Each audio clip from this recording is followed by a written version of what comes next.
할렐루야. 잘 지내셨습니까? 자, 누가복음 77번째 설교입니다. 자, 제목 같이 한번 읽겠습니다. 시작. 우리 마음에 빛을 주시옵소서. 누가복음 11장 29절로 32절 그리고 34절과 35절 말씀 제가 연이어 읽겠습니다. 함께 읽습니다. 시작. 우리가 모였을 때에 예수께서 말씀하시되 이 세대는 악한 세대라. 표적을 구하되 요나의 표적 밖에는 보일 표적이 없나니 요나가 니느웨 사람들에게 표적이 됨과 같이 인자도 이 세대에 그러하리라.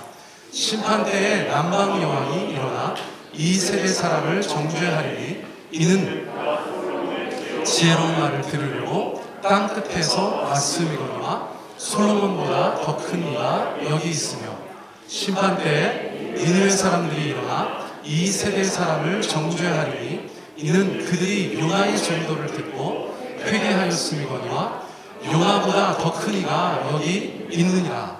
내 몸의 등불은 눈이라. 내 눈이 성하면 온 몸이 밝을 것이요 만일 나쁘면 내 몸도 어두우리라. 그러므로 내 속에 있는 빛이 어둡지 아니한가 보라. 아멘. 자, 저희가 이 성경 구절 익히 들어서 알고 있으시죠? 그런데 저도 마찬가지입니다만 설교 준비하려고 예를 들어서 꼼꼼하게 살펴보다 보면 예전에 막연히 생각한 것하고 다를 때가 제법 있어요. 그래서 제가 설교 사역하면서 더 열심을 내게 되고 또 보람도 느끼게 되는 것 같습니다. 오늘도 이 말씀 저와 함께 나누다 보면 여러분들 그동안 좀 못 보셨던 것들 보실 수 있게 되실 거예요. 그렇게 주님 앞에 이 말씀들을 새롭게 접하셨으면 좋겠어요. 자, 아직도 바알세불 논쟁 중에 있었던 이야기들이 끝나지 않은 것입니다. 계속해서 그 이야기들이 진행되고 있어요. 어디에서 시작됐습니까? 누가복음 11장 15절 16절에서 시작된 거예요. 저희가 기억이 안 나니까 다시 한번 읽기 원합니다. 자, 읽어보세요. 시작. 더러는 말하기를 그가 귀신의 왕 바알세불을 힘입어 귀신을 쫓아낸다 하고 또 더러는 예수를 시험하여 하늘로부터 오는 표적을 구하니. 그동안 저희가 다루었던 것은 무엇입니까? 앞에 어떤 사람들이 말했던 바알세불 논쟁, 예수님께서 그것을 계속 다루어 오셨어요. 그렇죠? 그런데 본문을 가만히 보니까 또 다른 사람들의 반응이 있었다는 것입니다. 그때 어떤 반응을 했다는 것이에요? 예수를 시험하여 하늘로부터 오는 표적을 구했다는 것이에요. 쉽게 말하면 기적을 또 구했다는 것입니다. 그러니까 네가 하나님의 아들인 것을 우리한테 보여라. 어떤 가시적인 증거를 보여라. 그렇게 요구했다는 것입니다. 그런데 그 요구하는 마음의 태도가 무엇입니까? 시험했다는 것이에요.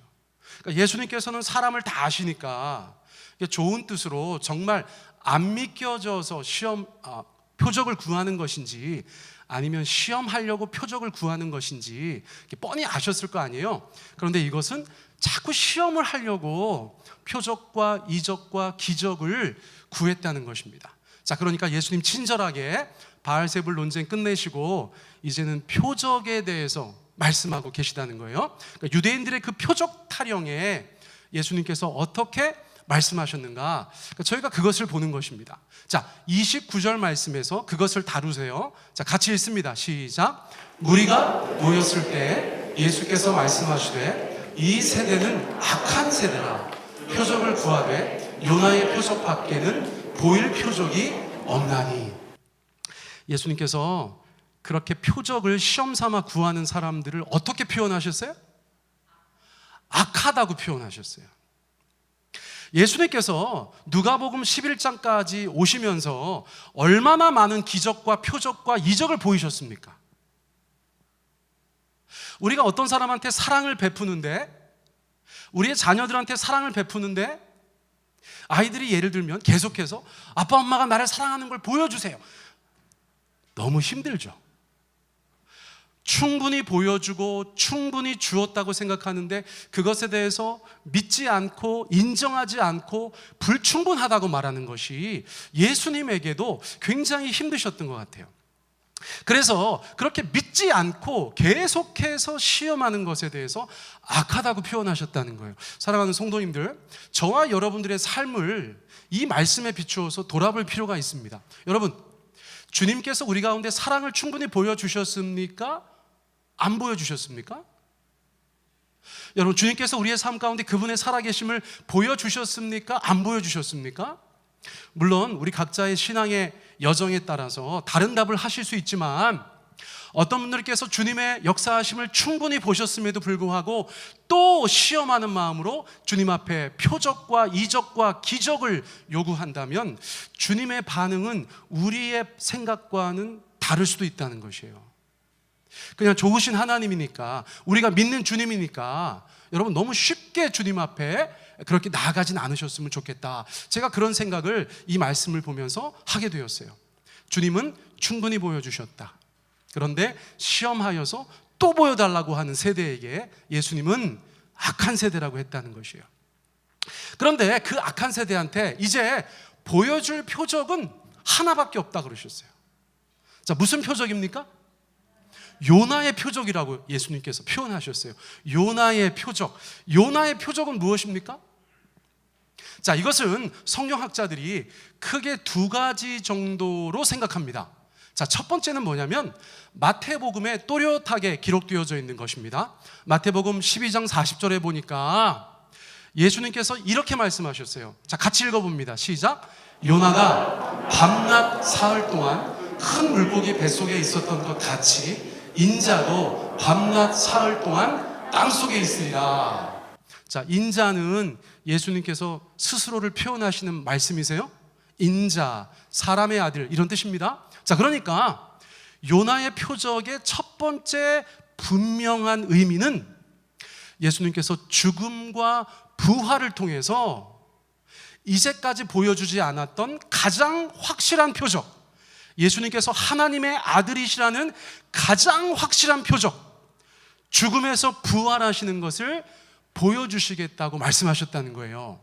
자, 여러분들, 예수님께서 하나님의 아들이신 가장 분명한 표적은 무엇입니까? 하면 여러분들은 무엇라고 대답하셔야 돼요? 부활입니다. 부활. 그 어떤 것도 예수님께서 하나님의 아들 되신다는 것에 단 하나의 결정적인 증거는 될 수 없는데, 부활만은 예수님께서 하나님의 아들이심을 분명하게 말씀해 주시는 그런 놀라운 사건이라는 것이에요.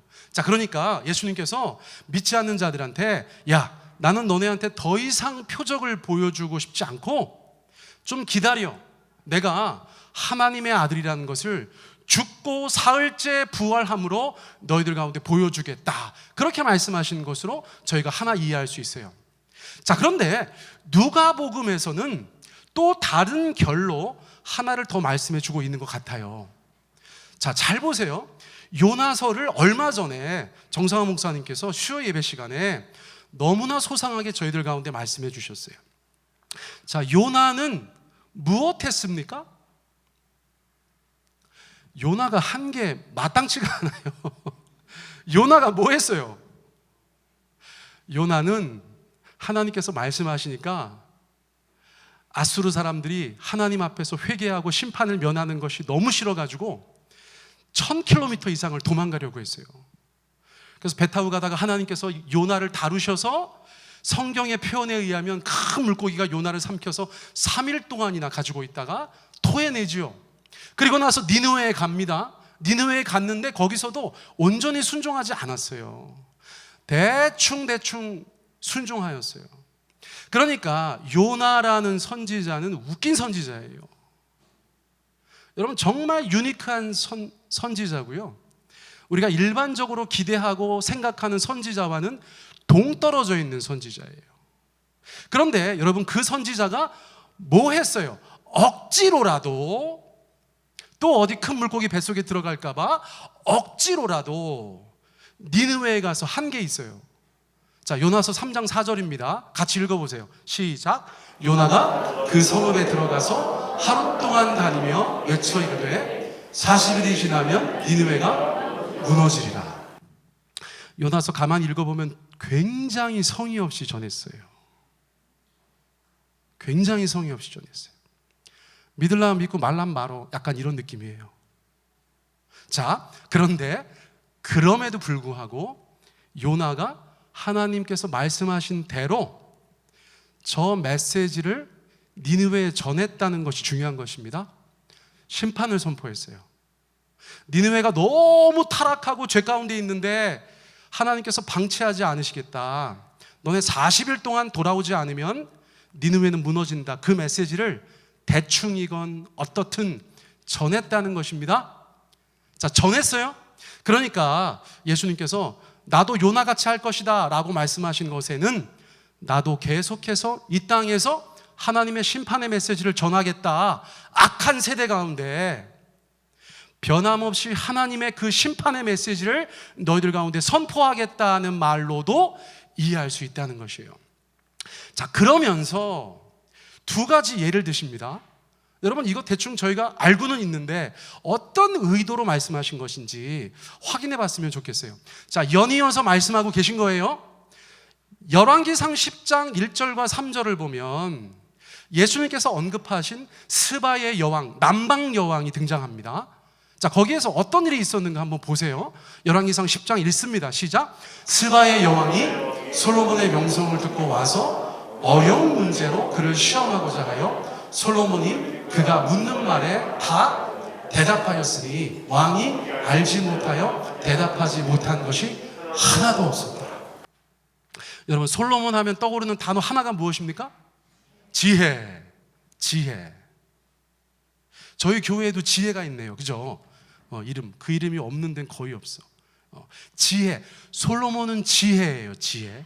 그런데 소문이 났어요. 소문이 자자하게 났어요. 그러니까 고대 왕국 중에 스바라는 곳에서 어떤 여왕이 있었는데 솔로몬의 지혜를 가만히 듣다 보니까 믿겨지질 않는 거예요. 세상에 그렇게 지혜로운 왕이 있다고? 내 눈으로 보기 전에는, 내가 정말 그 사람의 지혜를 확인하기 전에는 믿을 수가 없어. 그래서 행차를 했다는 것입니다. 그것이 열왕기상의 말씀이에요. 스바의 여왕이 와서 솔로몬과 함께 교제하다 보니까 솔로몬의 지혜가 정말 대단한 거예요. 여러분, 스바의 여왕이 그냥 왔겠습니까? 아니죠. 시험하려고 왔겠죠. 어려운 문제로만, 대답하기 어려운 것들로만 솔로몬에게 계속해서 물었는데 솔로몬이 어떻게 했다는 것입니까? 대답하지 못한 것이 하나도 없었다. 명불허전, 이름이 그냥 알려진 게 아니었어. 솔로몬은 정말 지혜가 있던 왕인 것은 분명한 것입니다. 자, 그런데 그것을 예수님께서 이렇게 말씀하시는 거예요. 누가복음 11장 31절에서. 자, 읽어보세요. 시작. 심판 때에 남방 여왕이 일어나 이 세대 사람을 정죄하리니 이는 그가 솔로몬의 지혜로운 말을 들으려고 땅끝에서 왔음이거니와 솔로몬보다 더 큰 이가 여기 있으며. 자, 예수님 어떤 마음이세요? 여러분, 이 남방 여왕은 솔로몬의 지혜를 확인하려고 먼 길을 왔어요. 그래서 솔로몬의 지혜를 확인하고 인정했어요. 믿었어요. 그래서 솔로몬과 교제하고 솔로몬에게 선물도 많이 줍니다. 그런데요, 여기 예수님이 계세요. 예수님은 어떤 분이세요? 솔로몬보다 더 큰 분이세요. 당연하지 않습니까? 여러분, 예수님의 지혜는 솔로몬의 지혜와 비교했을 때 어떠실까요? 여러분, 저희가 예수님의 지혜를 성경에서 보고 있지 않습니까? 여러분, 예수님께서 뭐 물어보셨을 때 답 못한 거 있으세요? 여러 종교인들이 막 시험하여서 문제를 꽈서 예수님께 말씀드려도 예수님은 그것에 대해서 조금도 당황하지 않으시고 언제나 기가 막힌 대답을 하세요. 솔로몬의 지혜와 예수님의 지혜는 피조물의 지혜와 창조주의 지혜라고 할 수 있어요. 그런데 정작 지금 예수님 앞에서 예수님의 지혜를 듣는 사람들은 마음이 악해요. 예수님의 지혜에 대한 사모함도 없어요. 예수님의 지혜를 들으려고 멀리서 오지도 않아요. 예수님의 지혜를 듣고서도 인정하지도 않아요. 믿지도 않아요. 예수님과 교제하려고 하지도 않아요. 예수님한테 무슨 선물을 드리려 하지도 않아요. 자, 그러니까 심판 때에 남방 여왕이 일어나서 예수님 시대의 사람들을 정죄한다는 거예요. 야, 나는 솔로몬 정도의 지혜를 들어도 너무나 기가 막히던데 어떻게 너네는 예수님의 지혜를 듣고도 마음을 열지 않았어?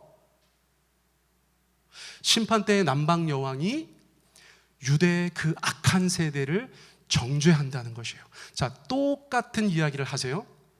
요나서에서는 무슨 일이 있었어요? 아까 제가 말씀드렸습니다. 요나 선지자는 웃긴 선지자예요. 모자란 선지자입니다. 불순종한 선지자예요. 그런데 그 선지자가 니느웨에 가가지고 하나님의 말씀을 대충 전했는데 무슨 일이 벌어졌어요? 요나서 3장 5절 읽어보세요. 시작. 니느웨 사람들이 하나님을 믿고 금식을 선포하고 높고 낮은 자를 막론하고 붉은 베옷을 입은지라. 여러분, 예수님께서 이것을 보시면서 이렇게 말씀하셨어요. 자, 누가복음 11장 32절 같이 읽습니다. 시작. 심판 때에 니느웨 사람들이 일어나 이 세대 사람을 정죄하리니 이는 그들이 요나의 전도를 듣고 회개하였음이거니와 요나보다 더 큰 이가 여기 있느니라. 여러분, 옛날에 니느웨 사람들은 요나같이 세상 모자란 선지자의 성의 없는 메시지를 듣고도 온 성읍이 회개를 하였어요. 그런데 지금 예수님 앞에 있는 그 악한 세대는 어떻다는 것이에요? 요나의 전도에 비할 바가 아니죠. 예수님의 전도는 무엇입니까? 예수님의 말씀 선포는 무엇입니까? 성령 충만하여서 너무나 하나님 앞에 순종하시고 어느 거 하나 빼먹지 않고 사람들 가운데 다 전하는 메시지라는 거예요. 어떤 사람들은 하늘의 권세와 권위를 느낄 수 있는 그런 메시지라는 거예요. 그런데 지금 예수님 앞에 있는 사람들은 전혀 반응하고 있지 않다는 거예요. 사랑하는 성도님들, 요나보다 더 큰 이가 여기 있다.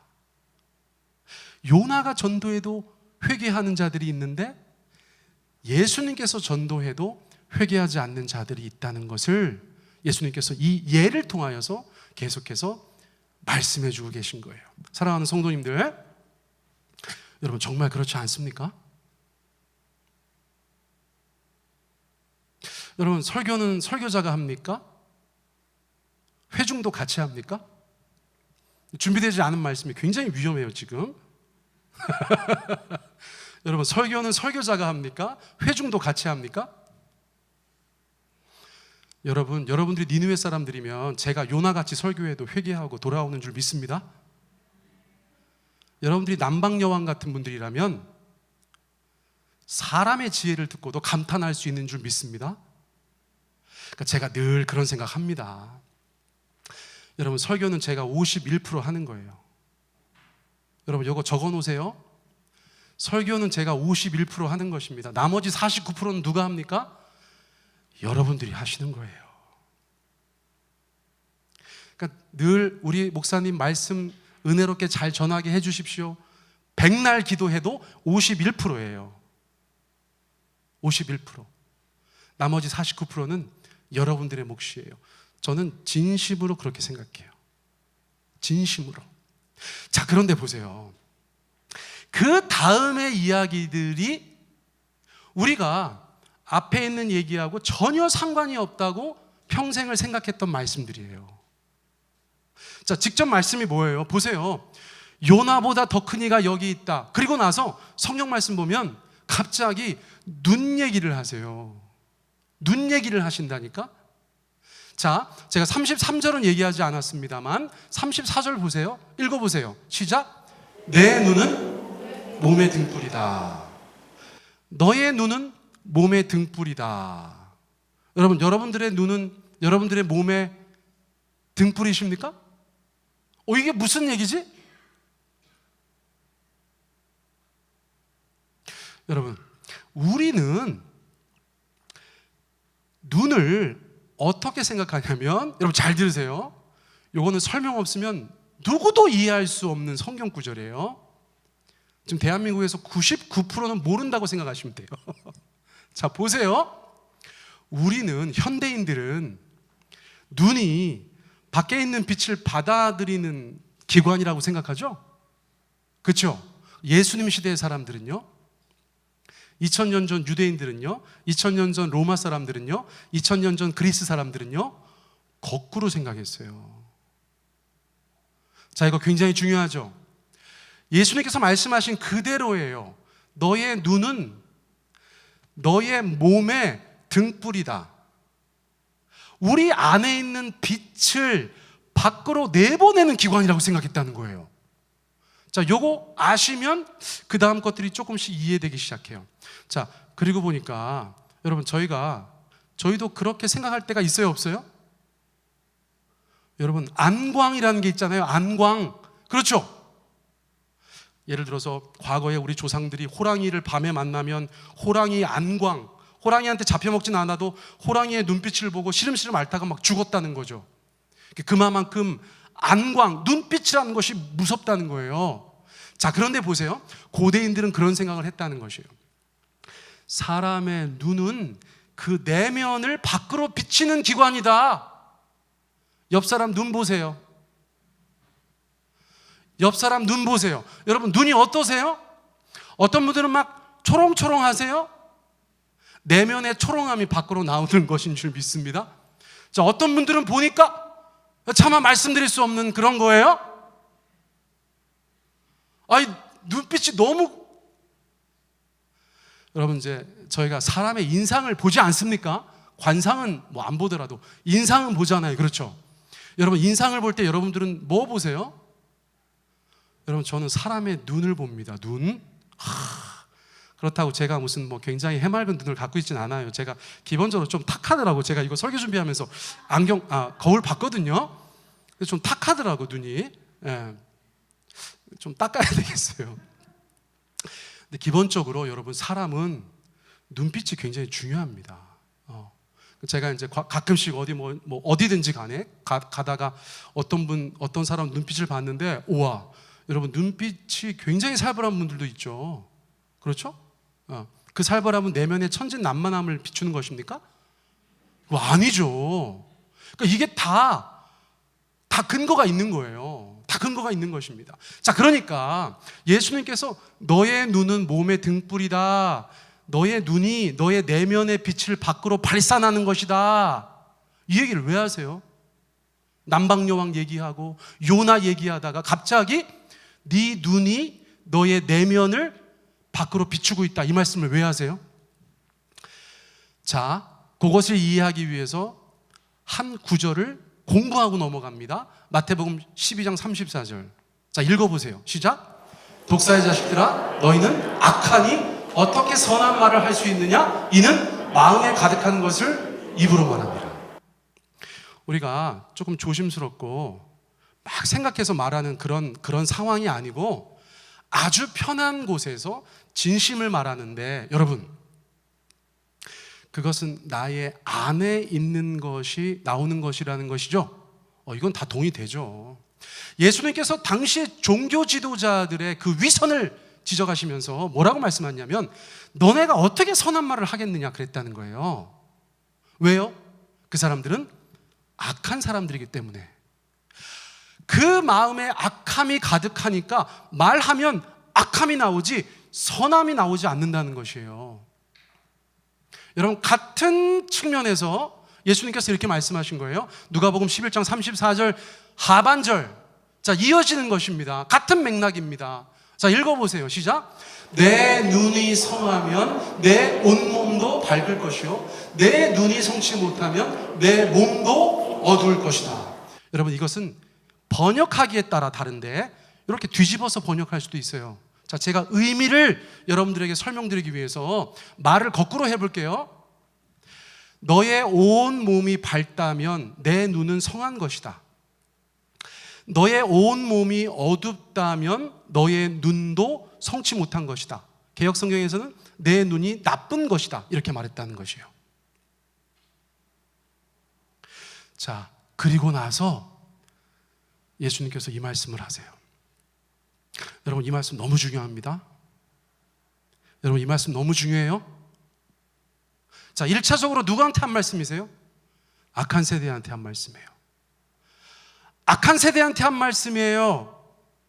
솔로몬보다 더 큰 이의 지혜도 인정하지 않는 악한 세대, 요나보다 더 큰 이가 전도해도 믿지 않는 악한 세대, 누구는 똑같은 설교 듣고 은혜 엄청 받았다고 하는데 누구는 똑같은 설교 듣고 그 마음이 냉담한 세대.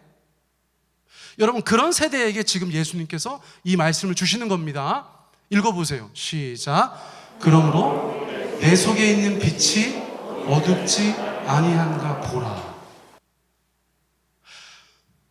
너의 마음속에 하나님의 빛이 충만하다면 너는 나의 지혜를 듣고 인정하게 될 것인데, 너의 마음에 하나님의 은혜의 빛이 충만하다면 나의 메시지를 듣고 너네가 돌이킬 텐데, 너네 마음속에는 그 빛이 충분하지 않구나. 너네 마음속에는 어둠이 있구나.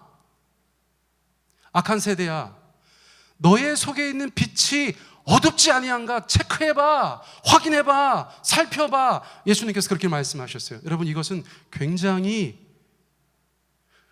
무거운 말씀이에요. 무거운 말씀이에요. 사랑하는 성도님들, 제가 여러분들 가운데 도전하기 원합니다. 여러분, 여러분의 마음은, 여러분들의 내면은 하나님의 빛으로 밝으세요? 그분의 은혜와 그분의 사랑과 그분의 베풀어 주신 여러 가지 것들로 지금 막 빛나고 계세요? 그런 분들이라면 어떤 일이 벌어질까요? 여러분, 찬양을 들으면 기쁨과 은혜가 되는 것입니다. 말씀을 읽을 때 사모함이 있습니다. 꿀처럼 답니다. 기도할 때 그 마음 가운데 열정이 있습니다. 예수님께서 뭐라고 말씀하시든 목회자가 하나님의 말씀을 그대로 전할 때 여러분, 그 마음 가운데 믿어지고 은혜가 있겠죠? 그런데 반대로요, 이런저런 이유로 세상 살다가 이 캄캄한 어둠 속에 나도 동화되어서 내 마음의 빛이라고 남아있지 않아. 내 마음의 빛이라고 남아있지 않아. 여러분, 그런 마음의 상태는 솔로몬도 쓸데없고 요나도 쓸데없고 심지어 예수님도 아무 역사를 하지 못하신다는 거예요. 그 악한 세대를 바라보면서, 얘들아, 너네 내면에 빛이 있는가 봐. 너네 내면이 어둡지 않은가 살펴봐. 여러분, 예수님께서 우리 가운데 그렇게 말씀하셨다는 거예요. 이 말씀을 제가 준비하면서 저도 제 자신을 돌아보게 됐어요. 여러분, 제 안에는 주님의 빛으로 가득할까요? 어둡다고 말씀드릴 수는 없겠지만 여러분, 환한 빛이 있다고는 제가 차마 말씀을 못 드리겠더라고요. 이건 자가진단입니다. 그럼 여러분들도 한번 살펴보세요. 여러분들 내면을 살펴보세요. 여러분, 이 땅에 빛으로 오신 예수님께서 여러분들의 속을, 여러분들의 마음을, 여러분들의 내면을 충분히 밝혀주시고 계세요? 아니세요? 그럼 어떻게 합니까? 우리 마음이 어두우면 예수님 내 앞에 서서 나한테 말씀 전하셔도 안 되는 거예요. 어떻게 합니까? 여러분, 제가 이 말씀을 보게 되었어요. 여러분, 같이 한번 읽습니다. 시작. 어두운 데에 빛이 있으라 말씀하셨던 그 하나님께서 예수 그리스도의 얼굴에 있는 하나님의 영광을 아는 빛을 우리 마음에 비추셨느니라. 할렐루야. 다시 한번 읽어볼까요? 시작. 어두운 데에 빛이 있으라 말씀하셨던 그 하나님께서 예수 그리스도의 얼굴에 있는 하나님의 영광을 아는 빛을 우리 마음에 비추셨느니라. 여러분, 예수님께서 어두운 데 빛이 있으라 말씀하시는 분이라는 거예요. 어두운 데 빛이 있으라 말씀하시는 분이라는 거예요. 혹시 우리 손집사님께서 그 마음이 어둡다면 예수님께서 뭐라고 말씀하세요? 빛이 있으라. 혹시 우리 유인재 형제가 어두움에 빛이 있다면 예수님께서 뭐라고 말씀하신다는 거예요? 여러분, 여기 처음에 있는 사람하고 마지막에 있는 사람 얘기하는 거예요. 혹시나 오해 살까봐 제가 지금 급하게 말씀드리는 거예요. 우리 인재 형제의 마음에 어둠이 있다면 예수님께서 어떻게 하신다는 거예요? 빛이 있으라. 여러분, 이 땅이 이렇게 조성되기 전에 세상은 어땠다는 것이에요? 흑암 가운데 있었다고 말씀하고 있어요. 흑암 가운데, 어둠 가운데 있었다고 말씀하고 계세요. 그런데 하나님께서 어떻게 하셨어요? 빛이 있으라. 빛이 있으라 말씀하셨어요. 그러자 어떤 일이 벌어졌어요? 여러분, 빛이 있었어요. 우리의 마음에 참된 소망을 주실 수 있는 분은 여러분, 우리 주님밖에 없는 줄 믿습니다. 세상을 살아가면서 내 안에 빛이 있는가? 빛이 없는가? 이것은 우리의 모든 삶에 지대한 영향을 미치는 것이라고 생각해요. 여러분, 주님 앞에 구하셔서 주님께서 여러분들의 심령을, 여러분들의 삶을 비추시게 되기를 축복합니다. 그러면 많은 것들이 달라질 거예요. 많은 것들이 달라질 거예요. 오늘 예수님께서 이 말씀 우리 가운데 주셨으니까 여러분, 우리 마음에 빛을 주소서라고 우리 합심하여 한 차례 기도했으면 좋겠어요. 여러분, 기도하실 때 말씀 그대로 생각해 보세요. 제가 지금 말씀드렸던 거, 그 내용들을 다시 머릿속에 한번 그려보세요. 그리고 나서 주님 앞에 기도하세요. 자신을 살피고 주님 앞에 기도하세요. 어두운 데 빛이 있으라 말씀하셨던 그 하나님, 우리 마음을 비추어 주십시오. 그 빛이 충만하지 않아서, 그 빛이 충분하지 않아서 제가 하나님 앞에, 제가 가족들에게, 인생을 살아가는 모든 삶의 여정에서 만나는 사람들에게 제가 믿는 사람답게 행하지 못하고 있습니다. 심지어 하나님 앞에서도 주님 내게 은혜 베풀어 주시고 말씀하여 주시고 경고하여 주시고 사랑한다 말씀하셔도 받질 못합니다. 주님, 그러므로 내 안에 주님의 빛으로 비추어 주시옵소서. 어둠이 다 떠나가게 하여 주시고 주님의 빛으로 충만히 채워 주십시오. 우리 주님 앞에 그렇게 우리 기도하기 원합니다. 우리 한 4-5분 정도 우리 충분히 하나님 앞에 이 말씀 붙잡고 같이 기도하기 원합니다. 함께 기도하겠습니다. 사랑의 주님, 오늘 이 말씀을 들은 모든 자들 가운데 하나님 아버지 함께하여 주시기를 간절히 원합니다. 오 주여, 이 시간 주님께서 인도하여 주십시오. 하나님 아버지, 주님께서 온전히 붙잡아 주시기를 간절히 원합니다. 아버지 하나님, 주께서 사랑하는 베다니의 성도들 가운데 빛을 비추어 주시옵소서. 아버지 하나님, 그들의 마음속에 어두움이 가득합니다.